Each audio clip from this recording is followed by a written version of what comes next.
Damos inicio con esta conferencia magistral, impartida por el ingeniero Jesús Felipe Verdugo López, para lo cual me permito leer su semblanza.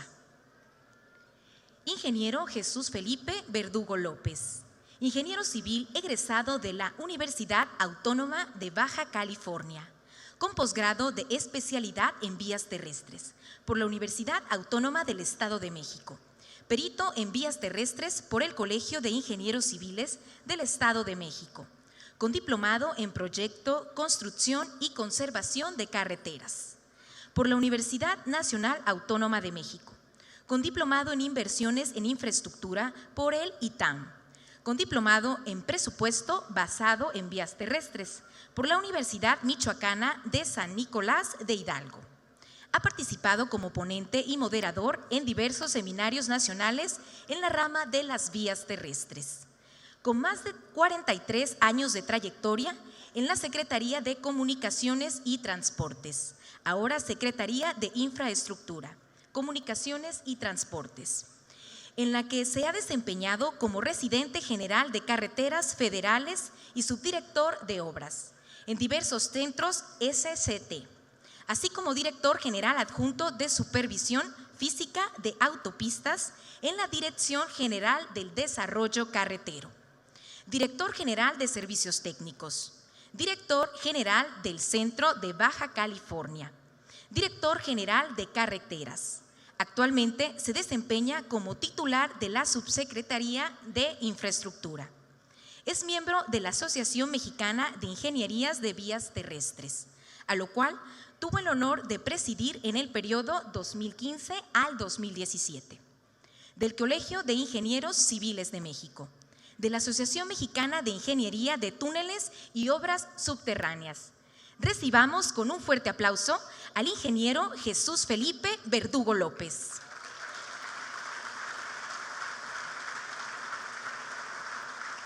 Muy buenas noches, tengan todos ustedes, amigos, amigas, ingenieros, ingenieras, autoridades, con su permiso, señor secretario, señor gobernador.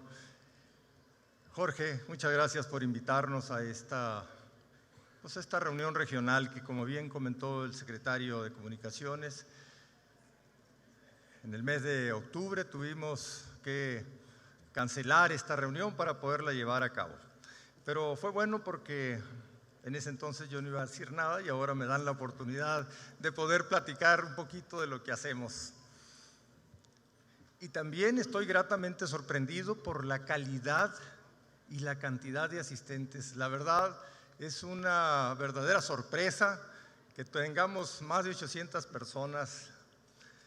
Y bueno, eso quiere decir que la plática que voy a dar, pues es una plática en la que quiero destacar la importancia que tiene la planeación en las obras que hacemos en la Secretaría de Comunicaciones y Transportes.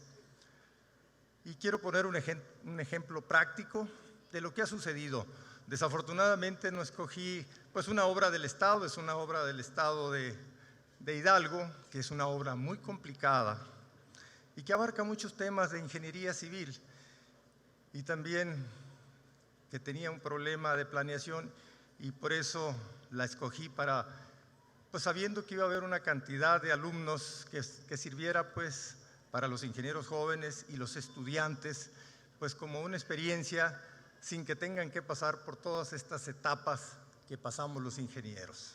Vamos a iniciar.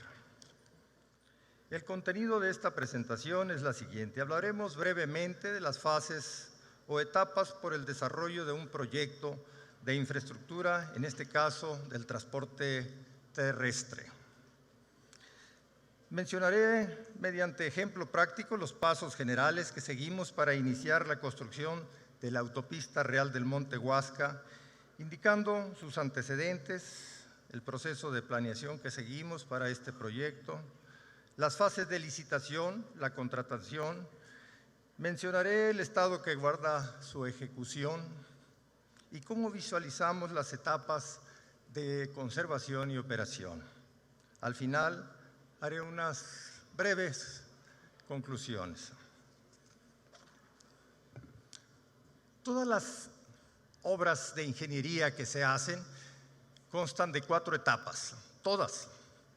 Y es la etapa de planeación, la etapa de licitación, la ejecución, la operación y mantenimiento. En esta parte es muy importante que todas estas etapas se desarrollen completamente para tener una verdadera calidad en las obras. La preparación y cuidado de los elementos que componen cada una de estas fases son determinantes en el costo final del proyecto.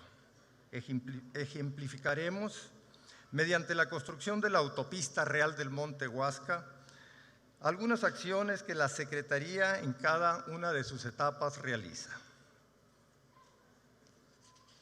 Esta es la carretera Real del Monte Huasca, que forma parte de un eje que va a dar hasta, pues desde Pachuca hasta Huejutla. Algunos datos socioeconómicos del estado de Hidalgo.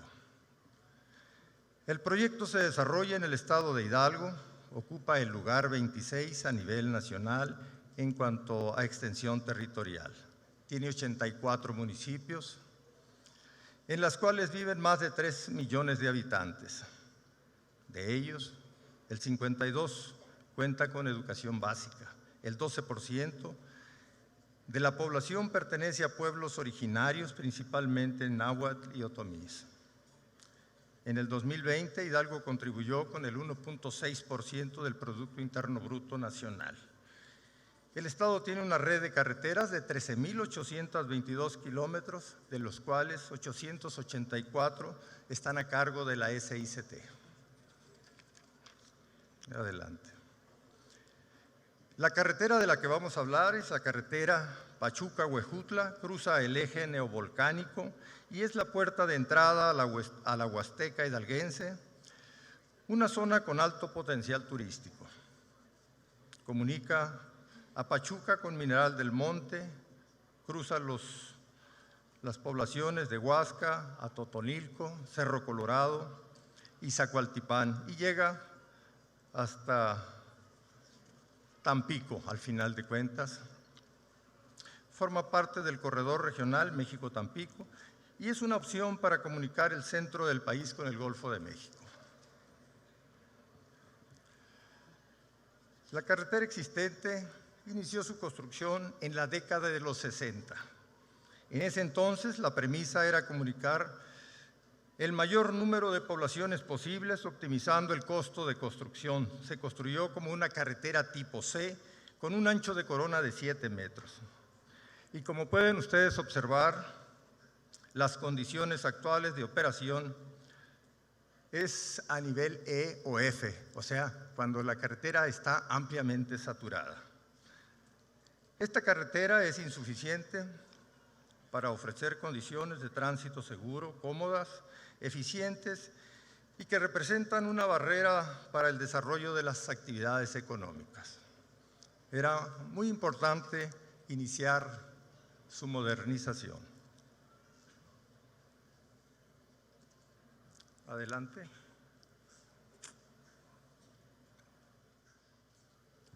En este croquis ejemplificamos lo que es la ruta que se está modernizando, desde Pachuca hasta Zacualtipán. Tiene 100 kilómetros de longitud. En administraciones pasadas se construyeron cerca de 40 kilómetros y nosotros estamos construyendo 60, modernizando.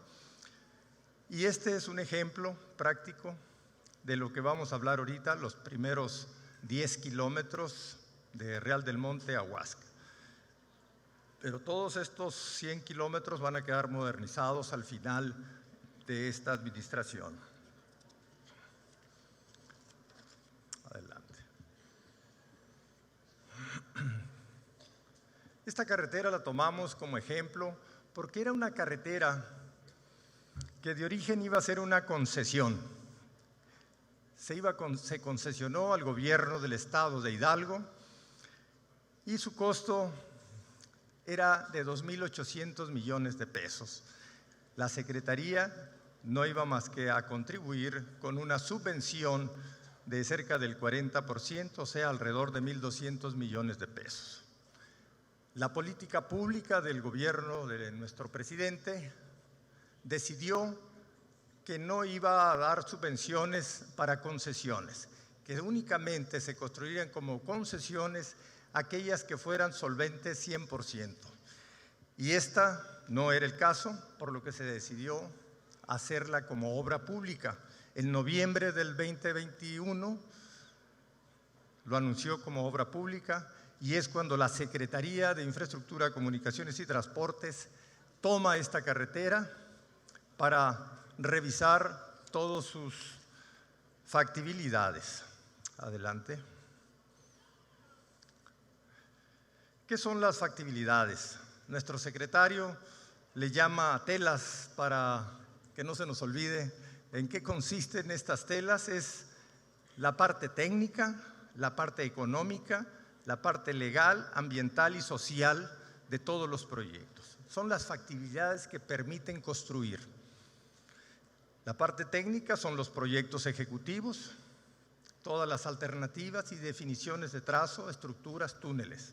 La parte económica es el análisis costo-beneficio que permite determinar la viabilidad del proyecto y registrarlas y poder tener los recursos. La parte legal son los derechos de vía, la liberación que se requiere de todo proyecto. No ha habido una sola carretera que no requiera un derecho de vía. Y hoy en día el principal problema es liberar el derecho de vía y los temas ambientales. El tema ambiental se compone de dos partes principalmente. Las mías, manifestación de impacto ambiental, y los cambios de uso de suelo cuando son terrenos forestales. En este caso tenía cambios de uso de suelo y tenía reservas. Según ya estaba concesionada y sin embargo esta obra no tenía proyecto, tenía un anteproyecto geométrico. Ya tenía según un derecho de vía y no estaba liberado. No tenía los estudios ambientales, nada más tenía la mía, pero no tenía los cambios de uso de suelo, y era razonable porque para tener un cambio de uso de suelo se requiere tener la propiedad, y no tenía la propiedad, la tuvimos que obtener nosotros. La parte social no fue un problema. Realmente este tipo de obras es ampliamente pedida por la sociedad. Se pedía constantemente porque es una zona turística y necesitaba el desarrollo. Adelante. ¿Cómo estaba cuando tomamos este proyecto? Como concesión nos dimos a la tarea de revisar cuáles eran esas factibilidades que se tenían. Nos encontramos que el proyecto ejecutivo era un anteproyecto. Y así para los túneles, así para los viaductos, así para los entronques. Nos dimos a la tarea de obtener esas factibilidades. Yo llegué en el 2021, me invitó señor subsecretario en ese entonces, y ahí llegamos a Carreteras Federales, y en ese entonces nos dijeron, pues hay que hacer la carretera. Ya tenía dinero, en diciembre estaba autorizado, pero no teníamos ninguna factibilidad para el 2022. Y teníamos que gastarnos el dinero en el 2022, pero no teníamos los elementos. Así trabaja la Secretaría, metiéndole todo el corazón y toda el alma para poder llegar y lograr tener las factibilidades y evitar que se pierdan los recursos. Como obra pública, conseguimos a las mejores empresas para que hicieran los proyectos, a las mejores empresas que hicieran los estudios y programas ambientales. Contratamos empresas para la liberación del derecho de vía. Indemnizamos al gobierno del estado con más de 200 millones de pesos para que nos regresara todos los derechos de vía. Nos llevó 6 meses, pero a los 6 meses iniciamos la licitación y salvamos el recurso Y bueno, eso es importante, a lo mejor me estoy adelantando, pero ahí vamos. Muy bien. Adelante. Muy bien. Bueno, aquí aparecen las características de la obra. Es una obra que aunque no es una obra muy grande, son de 9.8 kilómetros, sin embargo tiene dos entronques.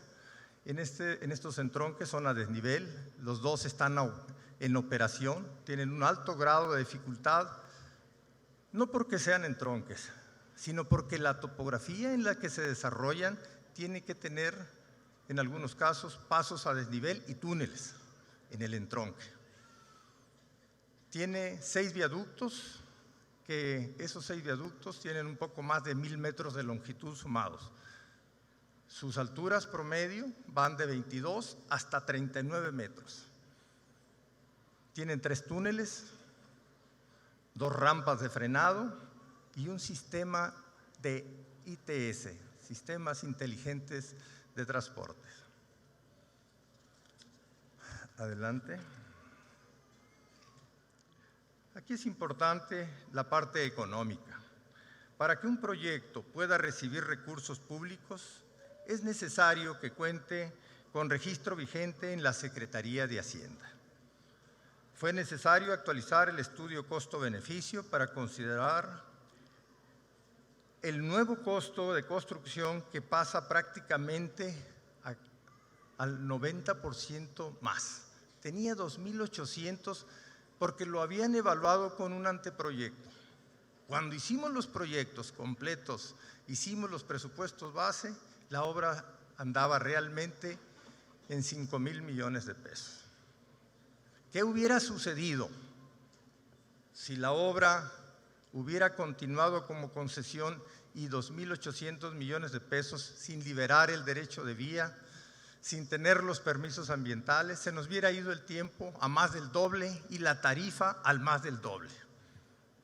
Entonces creo que fue un acierto el que nosotros tomáramos como obra pública y que de alguna manera tuviéramos la certeza de que se va a terminar, porque así lo vamos a hacer en esta administración.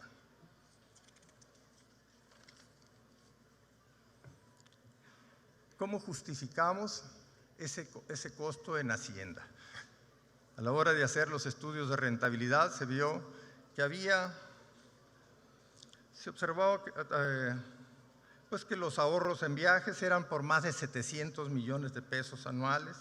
Por otro lado, los indicadores de rentabilidad social y económica resultaron muy positivos.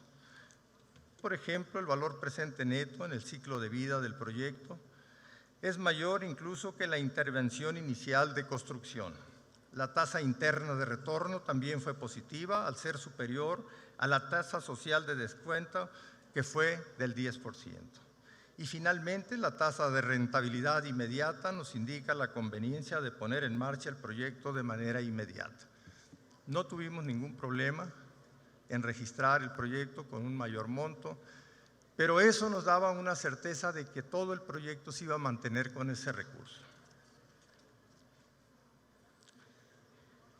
En la parte legal, el aspecto legal es concretamente la liberación del derecho de vía.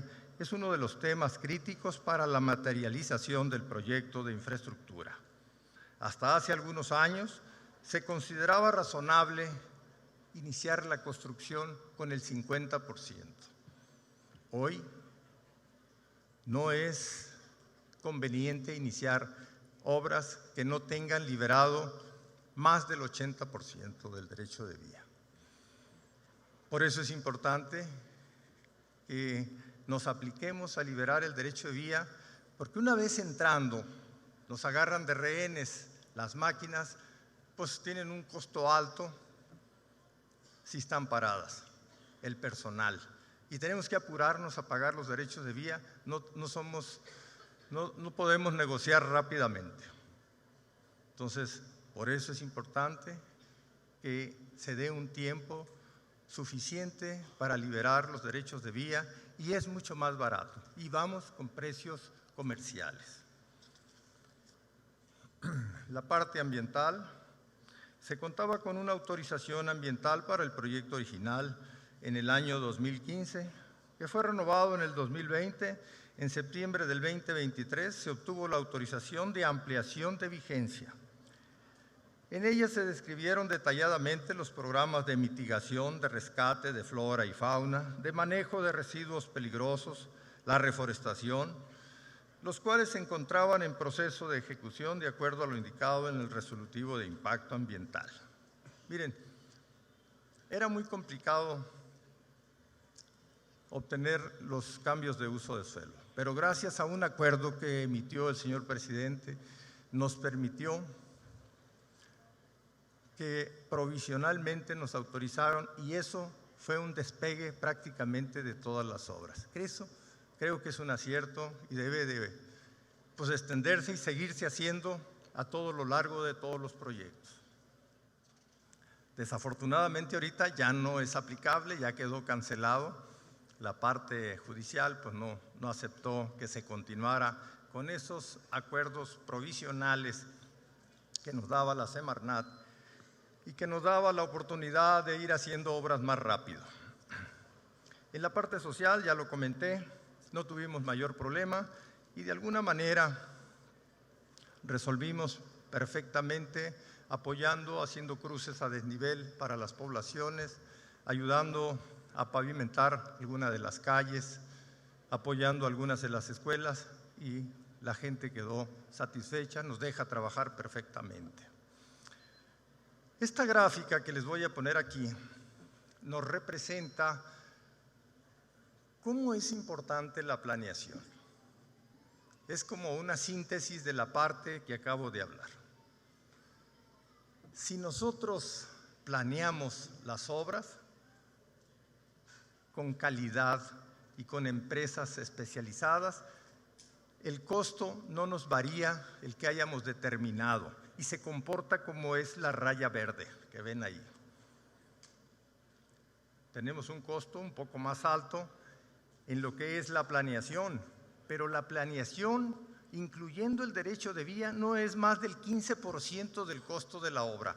Aunque le invertamos ahí es poco, pero nuestro proyecto no va a cambiar el costo. Si por el contrario no le invertimos a la planeación, la obra se va a comportar como es la raya roja. Los costos van a variar mucho de los que proyectamos. No tenemos control sobre los costos, ni sobre el tiempo. Por eso, lo más importante para todos los estudiantes, para los ingenieros jóvenes, es que le inviertan a la planeación. Si no hay planeación, no hay certeza.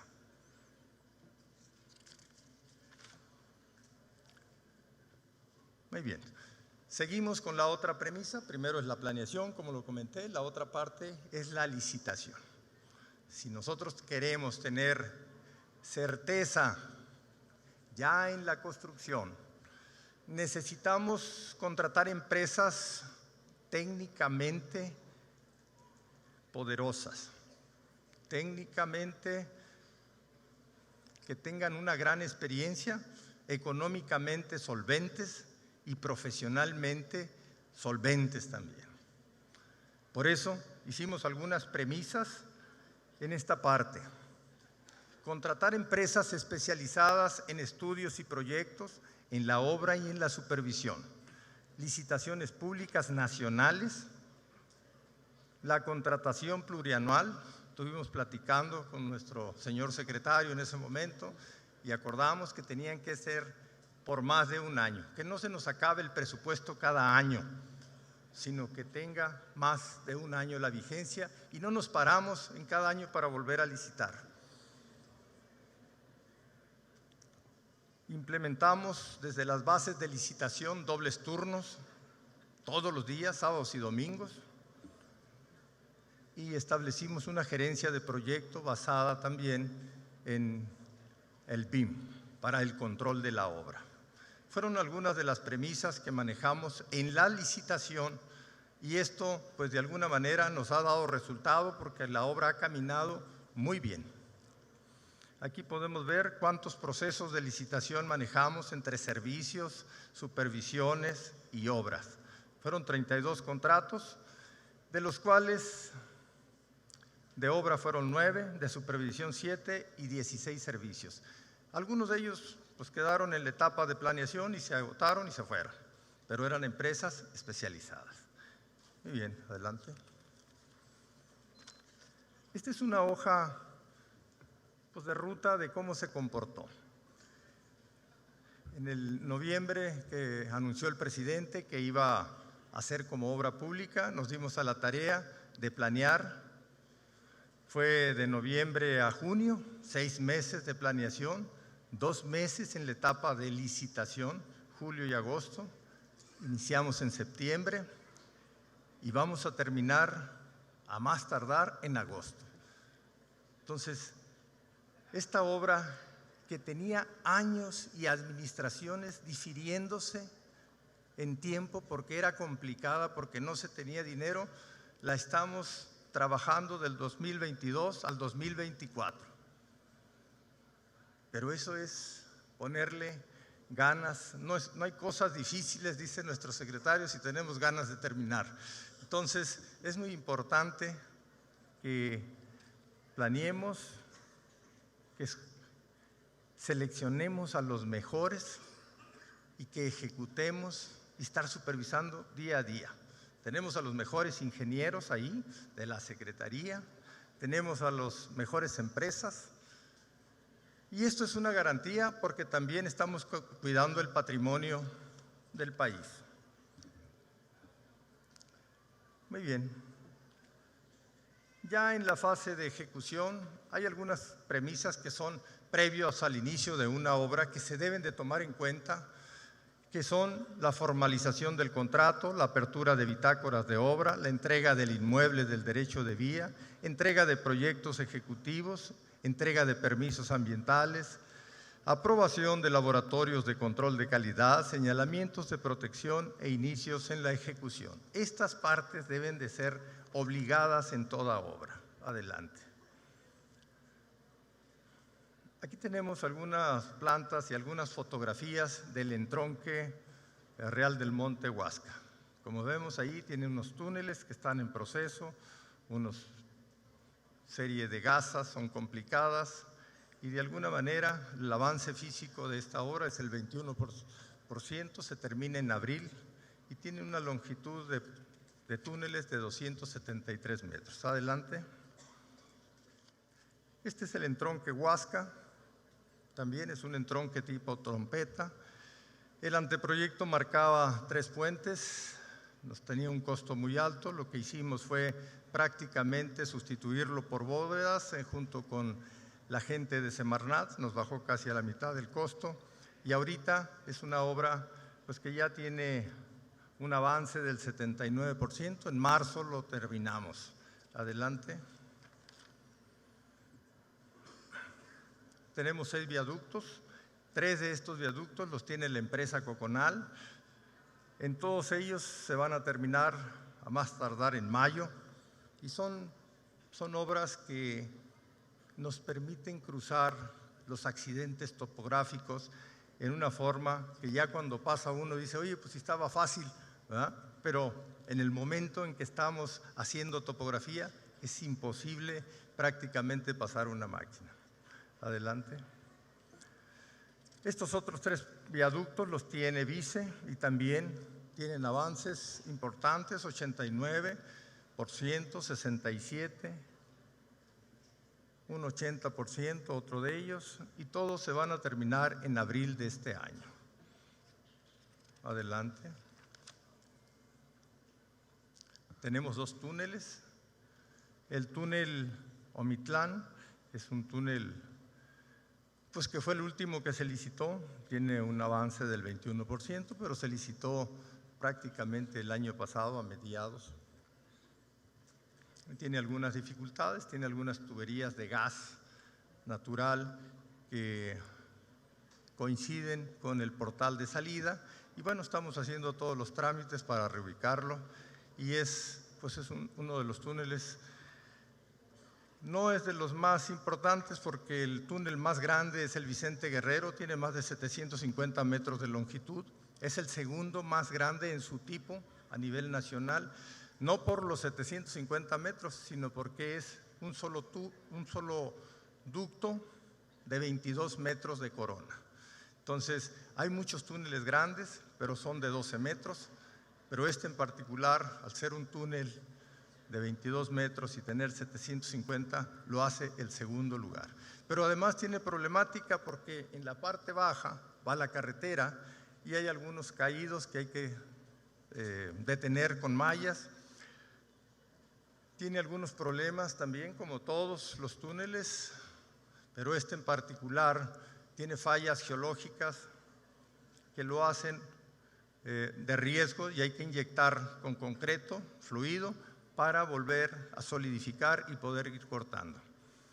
Teníamos rendimientos de más de 250 metros diarios, pero por lo frágil del terreno se están haciendo enfilajes que tenían de 1 metro de separación con 30 centímetros y nos reduce a menos de la mitad los rendimientos. Afortunadamente ya se están saliendo de ellos. Se tienen que hacer estudios geológicos, geofísicos, que permitan ir identificando y evitar accidentes. Adelante. En la parte ambiental también tenemos que tener algunas condiciones especiales.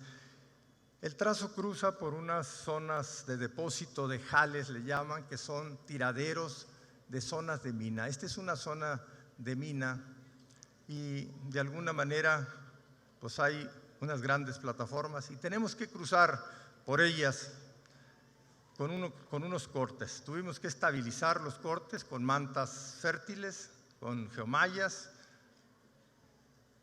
y de alguna manera también en la superficie de rodamiento poner capas rompedoras.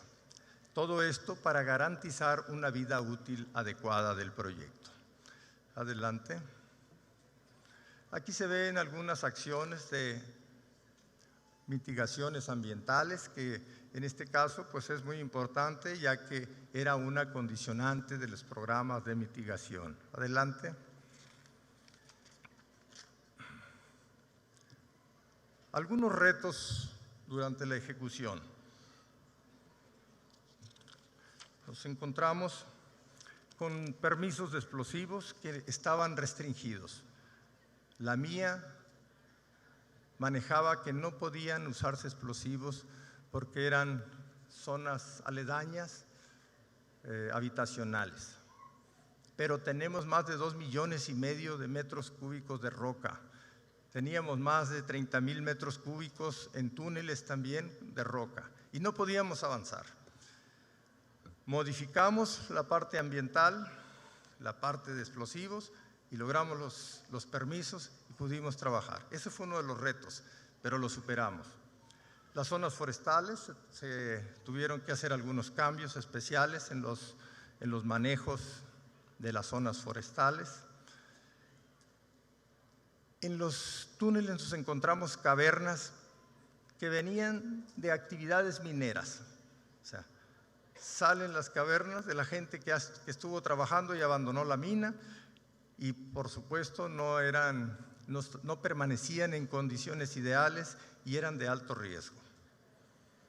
Teníamos obras inducidas que también la estamos superando. La convivencia que tenemos del trazo de la carretera con la carretera en operación, pues tenemos que hacer grandes tronadas, tenemos que seguir operando y tenemos que tener cuidado. Entonces, son retos que los ingenieros tienen que superar. Adelante.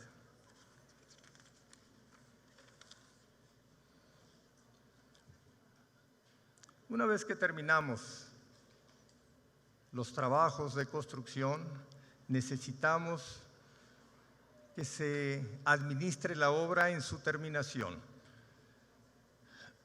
Se requiere notificar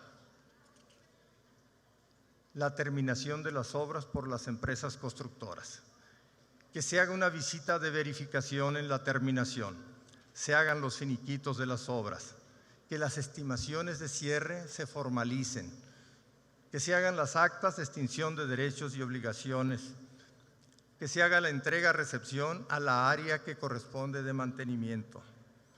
Y al final, es una de las peticiones que nos ha pedido mucho nuestro secretario, que se hagan los manuales de operación y se entreguen. Los manuales de los túneles, tanto para el cuarto de máquinas, para la ventilación, para los ITS. En los puentes, los manuales de mantenimiento, la sustitución de apoyos, que normalmente, aunque está establecido, no se venía haciendo. Entonces, esa parte es muy importante para que esos programas de mantenimiento se puedan tener multianuales y no tengan problemas en la asignación de recursos. Adelante. Ya para terminar, para los muchachos jóvenes, a lo mejor era importante que alguien nos hubiera dicho que se requería de un ingeniero. Ser un líder, un ingeniero tiene que ser un líder. Tiene que formar equipos, tiene que actuar con el ejemplo. Tiene que tener objetivos y metas claras. Tiene que tener planes a corto, mediano y largo plazo. No nomás en el trabajo, en la vida diaria. Si una persona se va por objetivos, va a lograr sus metas. Tiene que mirar alto. Tiene que tener ética profesional. Y esa ética son valores y principios. La vida es más fácil cuando la gente sabe que tienes valores. La gente te respeta y tú respetas a los demás. Tiene que estar actualizado continuamente. Usar las tecnologías. Ser un disciplinado y tener constancia. Puede llevar a cabo su actualización, ya sea en el gremio o en las universidades, pero tiene que hacerlo. Tiene que tener formación multidisciplinaria, ¿sí? Y además recorrer la ruta. No puede brincarse, no puede tomar atajos. El ingeniero de ahora tiene que recorrer la ruta y que ir haciendo las cosas que le corresponden, porque si no nos volvemos vulnerables. Y ya pues para finalizar, vivir el presente. Si una persona tiene miedo del pasado, no lo deja vivir el presente. Si está pensando en el futuro, desaprovecha la oportunidad de vivir. Vivan el presente, señores ingenieros. Vamos a pasar un video al final de esta obra. Adelante, por favor.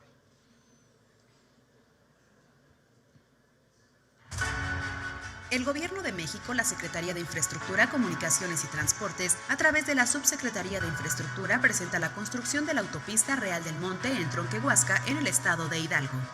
El proyecto se localiza en el estado de Hidalgo, en la carretera federal Pachuca-Huejutla, que articula la comunicación del estado de sur a norte, integrando a las regiones del Altiplano, Sierra y Huasteca, y que forma parte de la vía corta de la zona metropolitana de la Ciudad de México y el norte del Golfo de México a través del corredor intertroncal México-Tampico. Forma parte del corredor turístico de la montaña que inicia en Pachuca, capital del estado de Hidalgo, y se desarrolla al norte. El proyecto consiste en la construcción de una autopista libre de peaje de 9.8 kilómetros de longitud, con una sección transversal tipo A4 en una sección de 23 metros de ancho de corona para alojar 4 carriles, 2 por sentido de circulación y acotamientos laterales. Incluye la construcción de 3 túneles, 6 viaductos, 2 rampas de emergencia, 3 pasos inferiores vehiculares y 2 entronques a desnivel, uno en Real del Monte y el otro en el entronque Huasca. En el entronque Real del Monte, ubicado en el kilómetro 10+500, se continúa con los trabajos de la estructura del paso superior vehicular en el eje 30.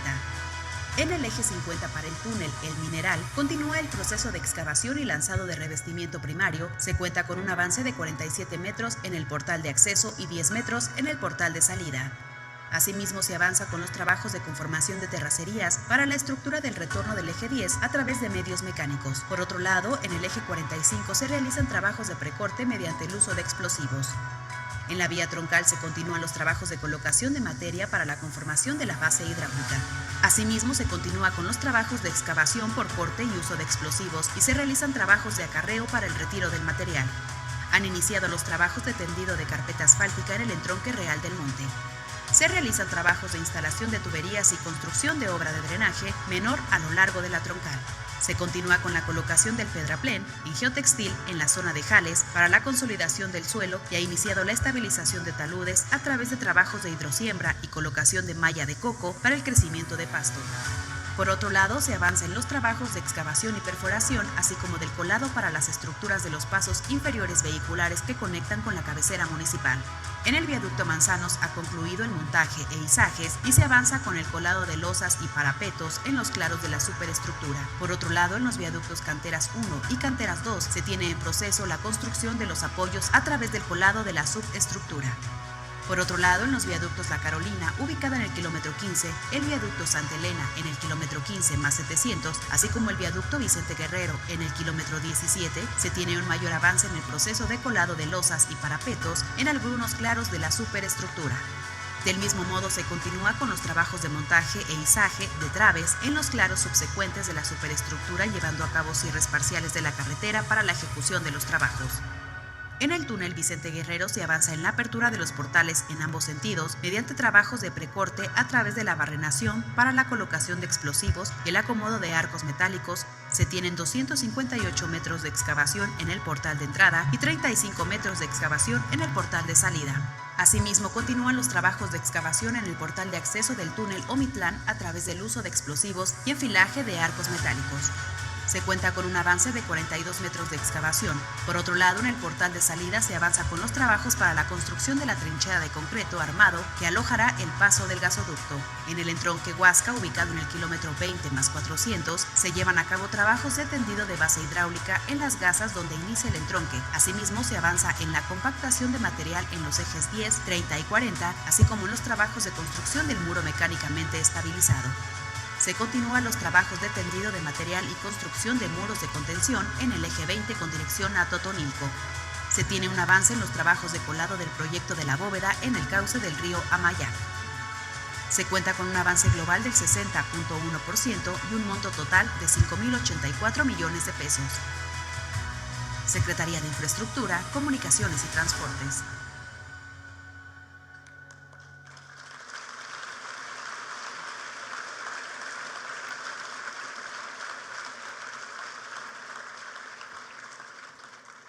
Muy bien, pues con esto concluimos. Muchas gracias por su tiempo y pues que sea de gran provecho todas estas sesiones que van a tener en este día de mañana. Y bueno, pues todos los demás eventos que haga el Colegio de Ingenieros Civiles, pues que sean de éxito. Muchas gracias a todos. Con su permiso.